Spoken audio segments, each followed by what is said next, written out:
What's going on, everybody? Wednesdays are a great day. It's Q&A day. This is so much fun for me. Thank you to everyone who has sent in a question recently. I got 5 more great questions again this week, and the variety continues to be insanely broad.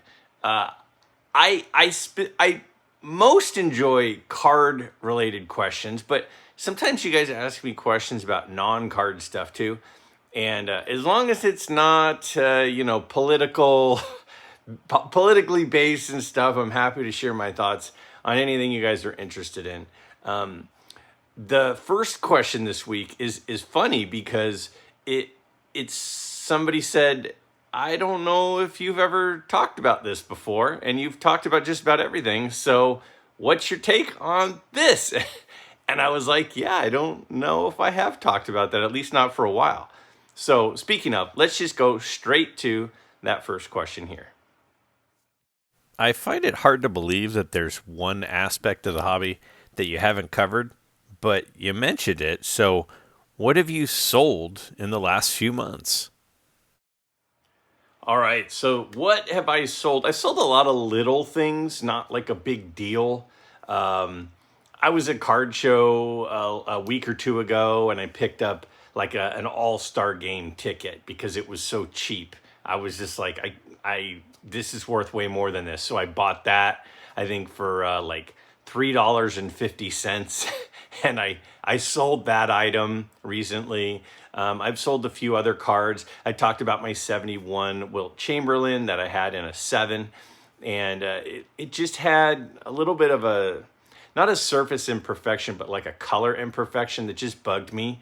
And every time I looked at the card, I noticed it. And it was a card that I didn't notice it when I bought it. And then once I got it, I was kind of bummed out.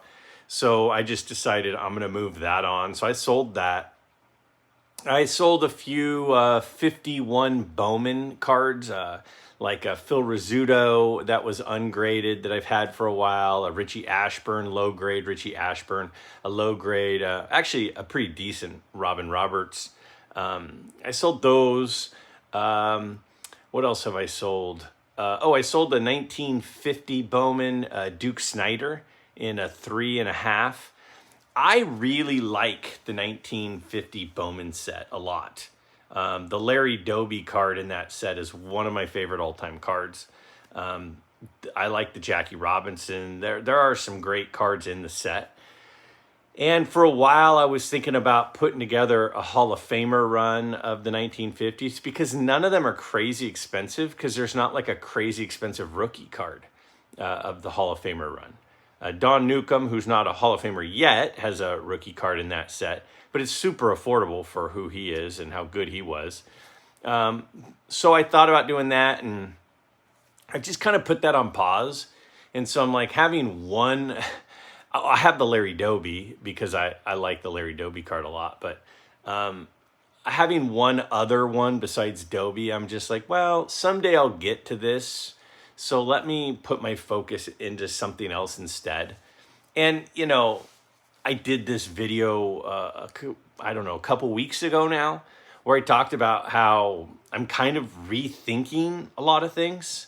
I watched a video that the High Pop Professor and Iconic Al put out about kind of shaping your collection and cutting off the dead branches that aren't bringing you joy, and then, kind of just focusing on the things that are thriving and that you're enjoying the most. And so I put up a few other cards since then for sale, and they're all on eBay. But for example, one is the 1971 Lou Alcindor card. It's his last card that has his name as Lou Alcindor. The 72 then goes to Kareem Abdul-Jabbar. I love the 72 Lou Alcindor card. It's one of my all-time favorite basketball cards. I think it's an awesome, awesome image. But I was looking at the 71 and I'm like, why do I have this? I don't love the card. I love the 72. I don't love the 71. So maybe I'll just put it up for sale. So that is for sale on my eBay store. A few other little things. I think I have a 1960 Bart Starr is for sale in there. I really want the first 3 cards of Bart Starr and the first 3 cards of Johnny Unitas. But that one was the 4th, and it just didn't kind of fit. So I'm just trying to kind of trim away some of the excess. They're all great cards. They're just not cards that are with my current focus. I do think that one of the reasons it's good to look through your cards a lot, and that's why having an enormous collection is brutally difficult, is because it's hard to look through everything all the time when you have tons and tons of cards. But I think it's good to just look through your cards, because sometimes you'll be looking through them and you'll just go, this card was cool, but I don't really think it fits anymore. Or it might be something that you kind of like, but you're like, this other stuff over here is what I like more. So I'm going to kind of trade this in. It's like when you get a new car and you sell the old one, it's not that you don't like the old car. It's just time for a new car. It's time to take it in a different direction. And there are some cards that I won't trade in ever. Like, there's a lot of cards like that. And then there are some cards that they just kind of run their course. And, my interests change a little bit. And so it's just, you kind of just trim the fat.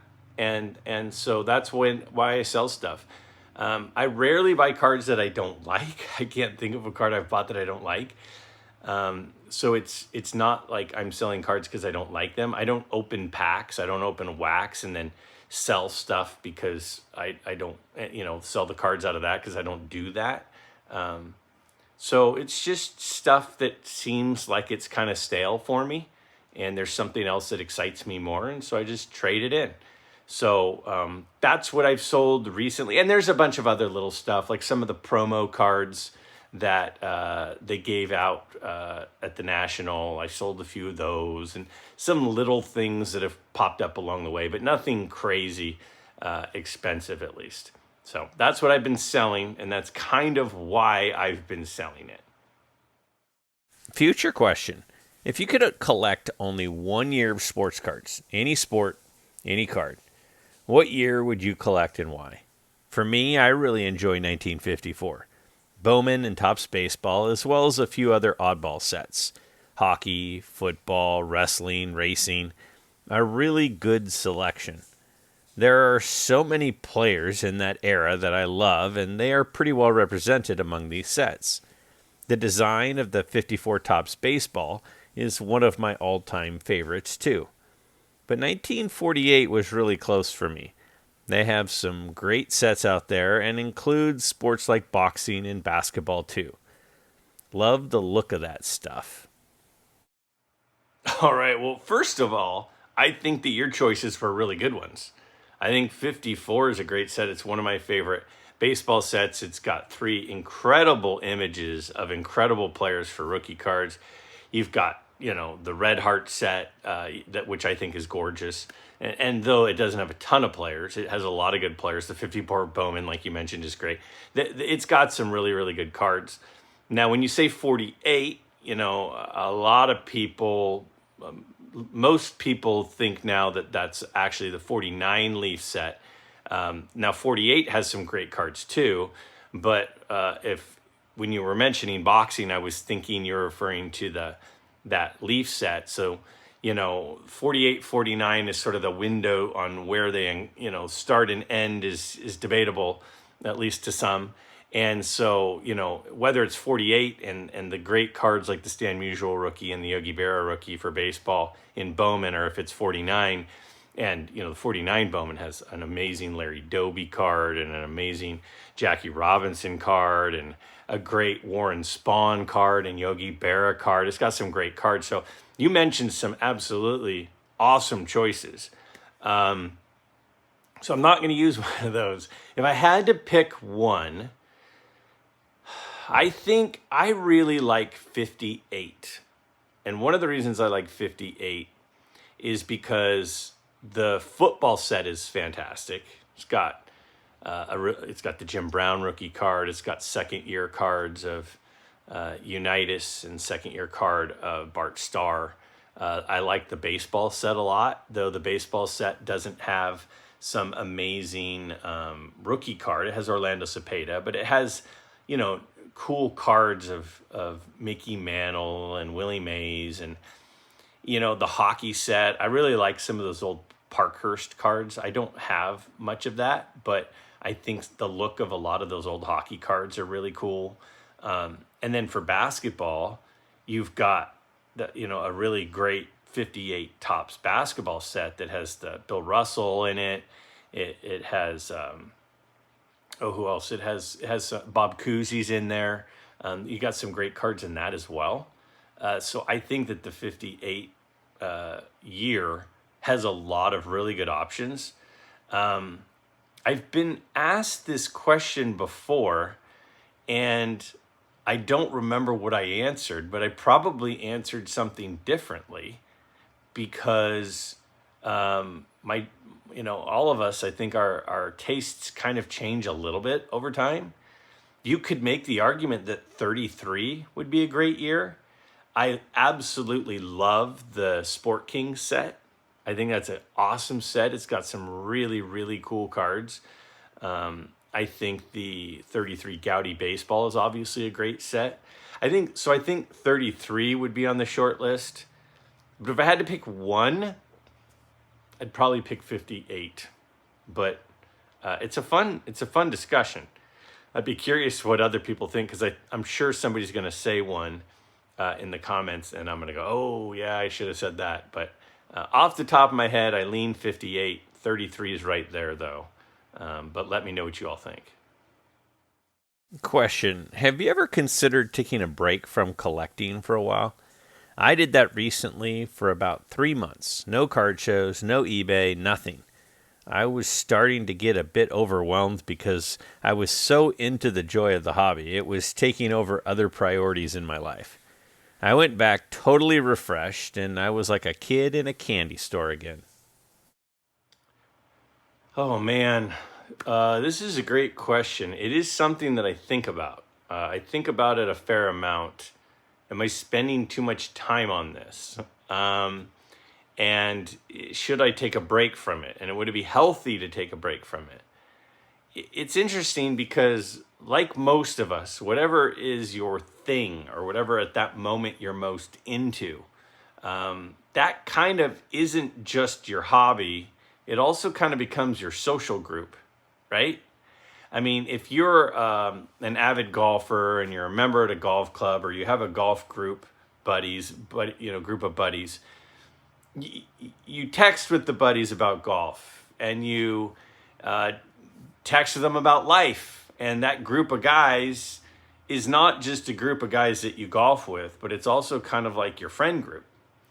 And so if you say, oh, I'm going to take a break from golf, you're almost divorcing yourself from more than just the hobby. You're divorcing yourself from the hobby and the social aspect associated with it. I don't know. I mean, I guess if I just disappeared for a month and didn't post a video, I'm sure there are some people that might reach out and go, dude, you good? Some people probably would just go, wonder where he went. And some people may not even notice. I don't know. But I think that at this point, I have so many people that I consider to be really, really good friends, like really good friends. People that I text with daily are from this hobby. And though we talk and text about other things too, besides just the hobby, it's not every text revolve around that.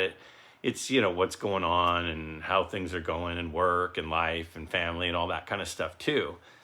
So if I took a break from the hobby, does that mean I'm taking a break from everything associated with the hobby? Because then that would be really hard for me. That would be really hard to not communicate with some of these people that I care about. I do think sometimes about the amount of time that I spend. Now, the way that I'm wired, is my brain doesn't turn off. I can't just chill. My brain is always going 100% of the time. And so what has happened in my life at times is when there's nothing going on like hobby wise or work wise or, sport team wise. What happens is my brain keeps going and then it goes into places that I don't really like. So in order to stay away from that stuff, instead, if my brain's going to be going, if I just know that is how I'm wired, that my brain doesn't shut off, then I might as well replace my thoughts with something that's not detrimental and that's something that's healthy. And something that's healthy for me is, at least so far, it's been healthy for me, are, collecting cards and what I'm interested in, what I might be selling and what I might be trying to buy, and cards that come up and friends that I've made from this and what they're buying, and sharing that, and, making these videos and giving my opinions on people's comments and things. And it's fun. But it also replaces a void, and the void is time. And some people look at time and go, oh, time is precious, which it is. And so I'm going to make sure it's only on these certain things, and this is getting carried away. It's taking up too much of my time. Now, something I mentioned not that long ago is one of the reasons that I started my channel when I started my channel is because Molly was my she played sports. She played softball. She played soccer. She was a competitive golfer. And I was her coach for everything. And I was her driver for everything. And I was her cheerleader for everything. And then she kind of aged out of that stuff. So she stopped doing competitive sports. And then, Lucy played a bunch of sports, basketball and softball and obviously still soccer. And so when Molly kind of aged out and that went away, I was like, okay, now I have more time and I want to do something with my time. But also my kids are getting to the age where I'm no longer their entertainment directors. They're their own entertainment director. Lucy drives herself to practice now. I used to drive her to practice 3 days a week, sit there for 2 hours for practice and then drive her home. And we don't live close to the fields. So that was like a whole evening, like 3 nights a week. And now she drives herself. And so what I saw happening was, as I was getting to an age where my kids were starting to have their own entertainment directors in themselves, and I had more time, I needed to replace that with something, or else then I think you kind of go crazy. It's like the person who's getting ready to retire. You kind of need a plan. You need an off-ramp to working. You can't go straight from driving 70 miles an hour down the freeway to being at the signal on the street off the highway. Like, you need to have an off-ramp where you can slow down and coast into the next thing. And so part of my plan, strategically, quite frankly, of filling the void of so much of my life revolving around my kids' hobbies as my hobby, is I needed a replacement. And one of the replacements was increasing my time doing this. I would like to be able to just sit on the couch and watch TV shows, just watch stuff and just veg on the back patio. But I just don't do well like that. I know how I'm wired and I know what I'm like. And so this hobby kind of fills that void for me. It's never interfered with anything. I don't miss my Lucy's events. I don't miss time with Megan or Molly. I don't miss work days I guess I do miss days of work when I go to Strongsville or something, but nothing, I don't think anything else has suffered as a result of this hobby. So I think that it's a healthy thing for me. I'm being very long-winded with this answer because I think that I'm kind of being my own therapist to myself at the moment. I think I'm talking to myself maybe as much as I'm talking to all of you guys. So live look at Greg's therapy session with the therapist Greg for the patient Greg. But I think that's where I'm at. I think that this is good for me. I know that the friendships that I've forged are good for me. I know that the people that I've, added into my life are good for me. I know that it hasn't taken really much money, if any, away from my family. So I don't know. I think it's okay. And I haven't really thought about actually doing it, but I have thought about what would that be like? And would that be good for me? Would that be bad for me? But I don't have any intention in the near future of taking this break from the hobby. So I don't think so. No.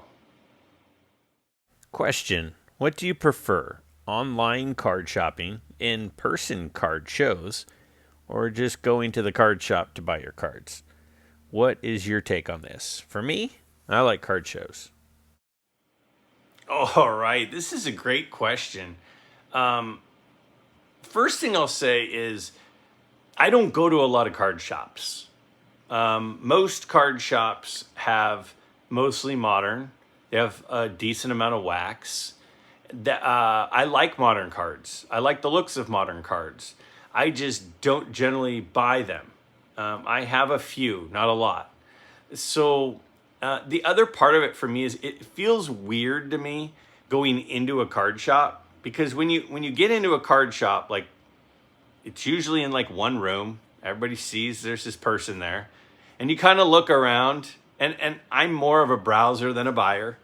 So a lot of the times I would end up just leaving and not buying anything. And that feels weird. It feels like I'm rejecting the shop and the employees. Like, nope, you don't have anything that interests me. See ya. Like, that just feels weird to me. It feels weird. It's when I go to, a department store, there are so many people in there, and it's such a big area that it's not like an employee is watching you the entire time you're there. But when you're in a card shop, it's like there's somebody looking at you the entire time you're there, which feels kind of weird. Feels weird to me. Maybe I'm weird. I don't know. But so it just feels like this rejection thing. So because it feels a little uncomfortable, it's more than anything, I guess it's a little uncomfortable for me. I don't go to shops very often, like very rarely. I might go into one or two card shops a year. It's just not my thing. I know that a lot of people, it is their thing, and it's where they go and they hang out, and they know the people who work there, and they talk cards, and that's great. That's just not really my situation. So when I go shopping for cards, it's generally at a show, right? Or it's online. The problem with going to a show is, for me, living on the West Coast, there aren't any big shows near me. The Burbank show's on the West Coast, but that's a 7-hour drive from where I am. And even that show is going to be predominantly modern. It's going to have a few vintage dealers, but not a ton. That's a really long ways to go. I mean, that's probably, I should fly to that. And it's not like a heavy vintage show. When I went to Strongsville last year, it's like a 5-hour flight. Like, I'm a long ways from where a lot of these shows are, I was so jealous all weekend of people going to the Philly show. And it's like, I want to go to the Philly show. And I got friends that might drive 2 hours, an hour to the Philly show.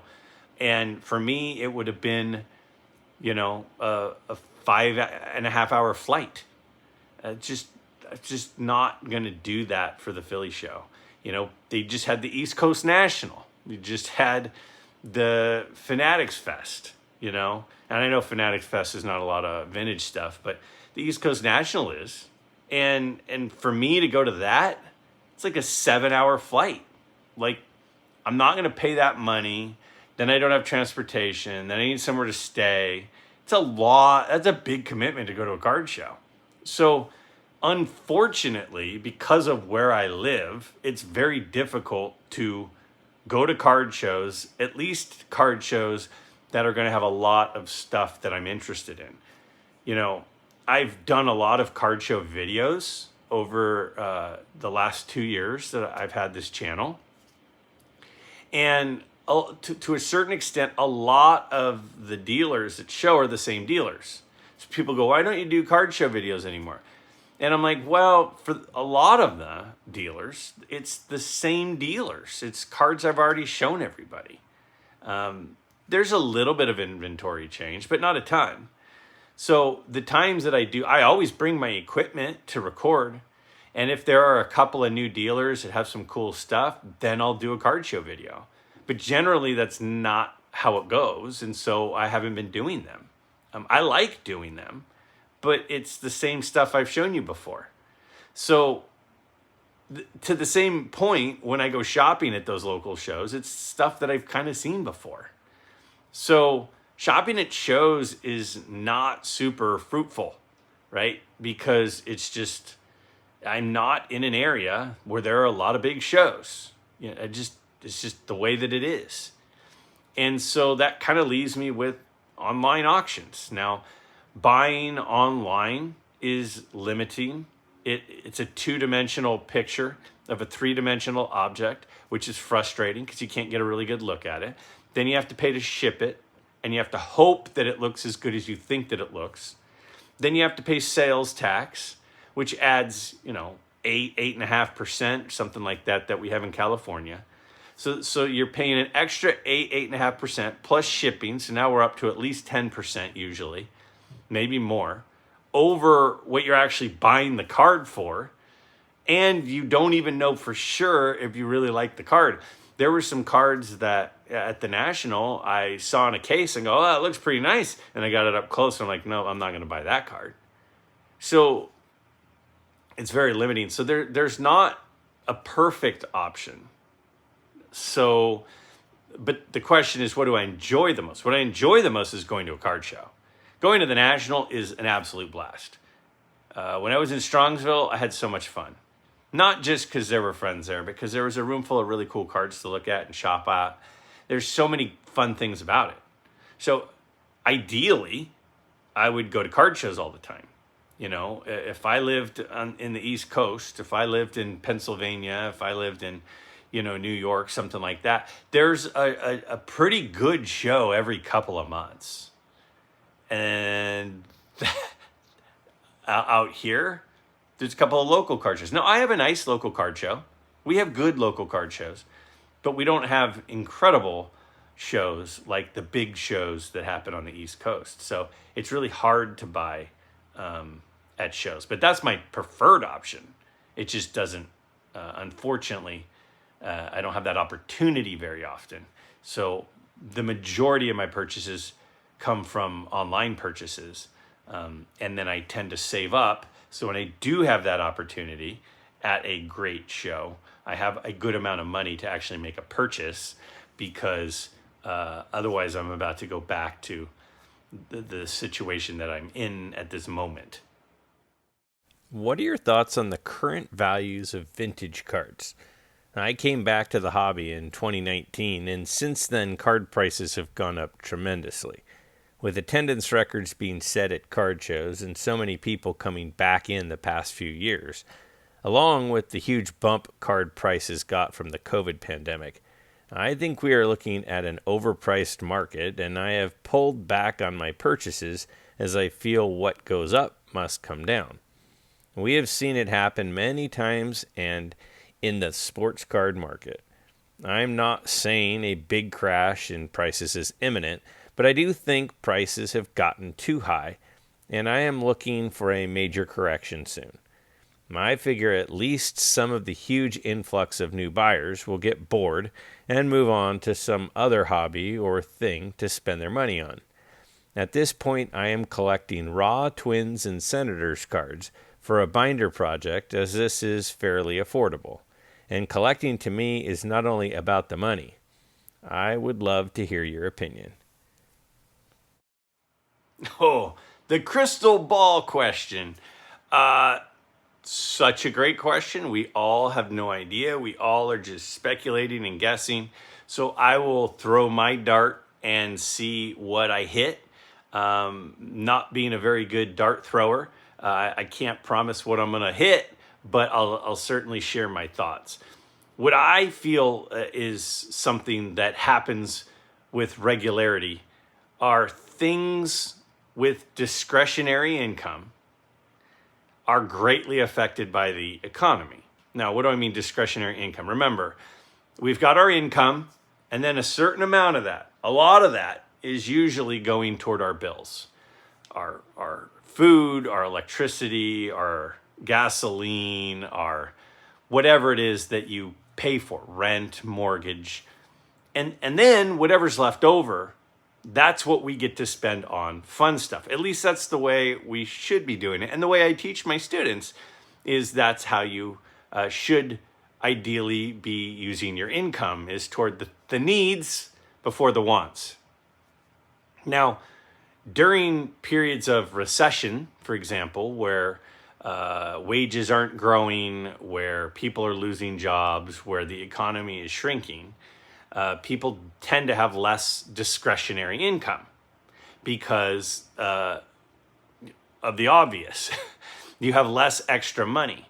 So whenever we've had a recession, that's when the economy struggles, but especially things like sports cards, vacations, right? Resorts are cheaper. Going on a cruise is cheaper because less people can afford to go on a cruise. And cards are a really good indicator of what's happening with the economy. If all of a sudden nobody was buying cards, that would kind of give you a good clue as to what's happening with the economy. Now, the other piece of this, which is an interesting one that I haven't heard a lot of people talk about, too much at least, is what inflation has done. Now, some people, when the cost of things go up, it doesn't matter a ton because their pay also goes up.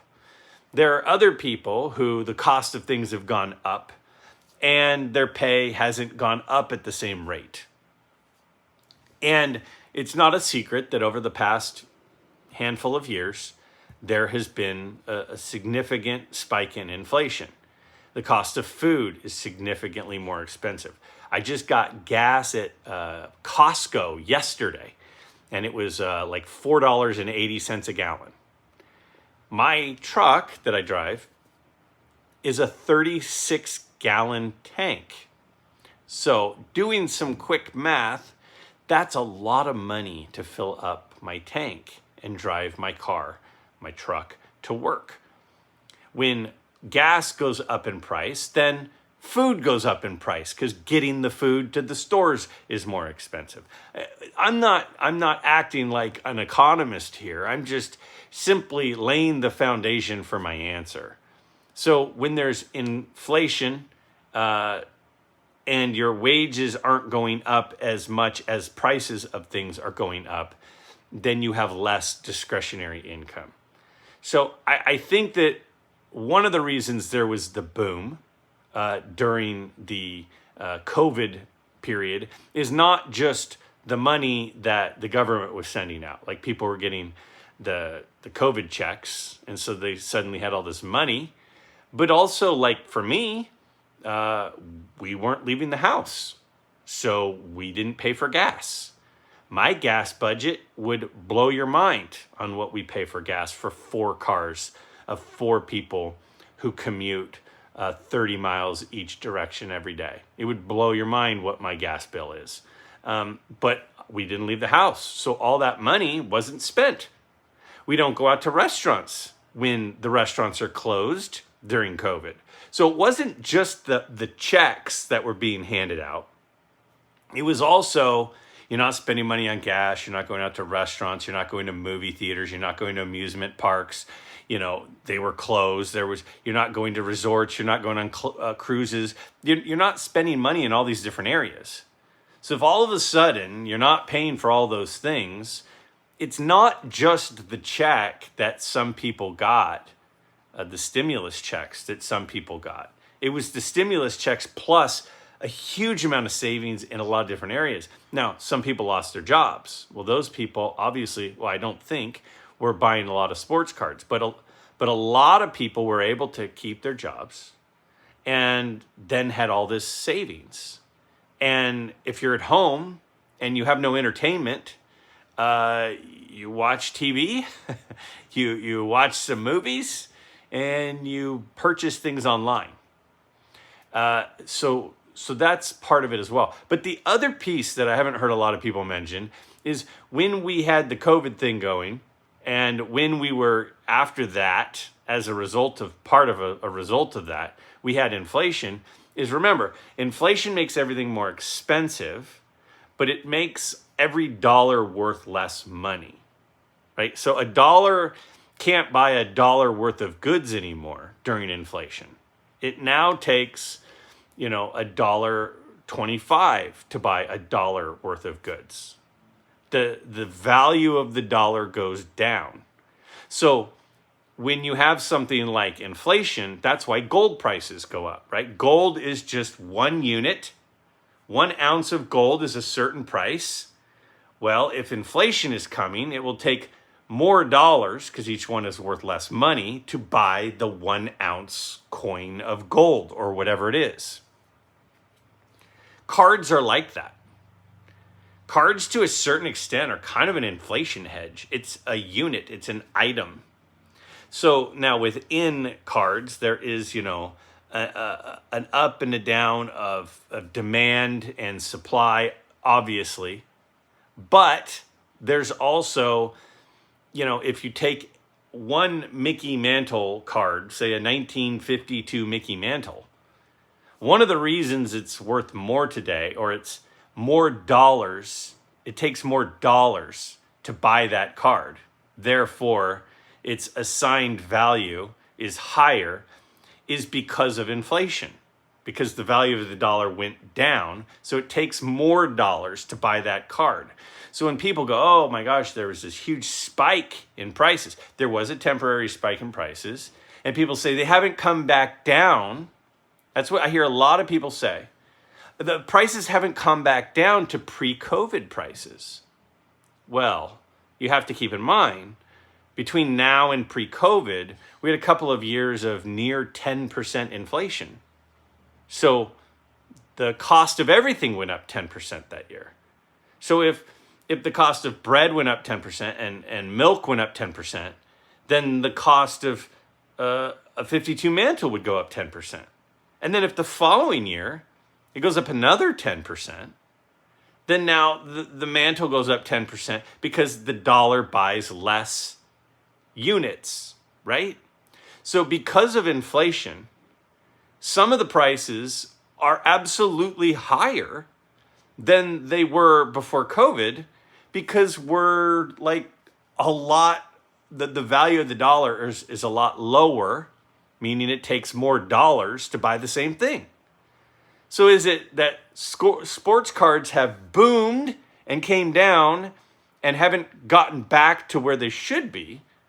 Or is it that the inflation has made it require more dollars to buy the same item, and part of it is inflation based? So what COVID did was it brought a lot of attention to cards. It got a lot of people back into cards.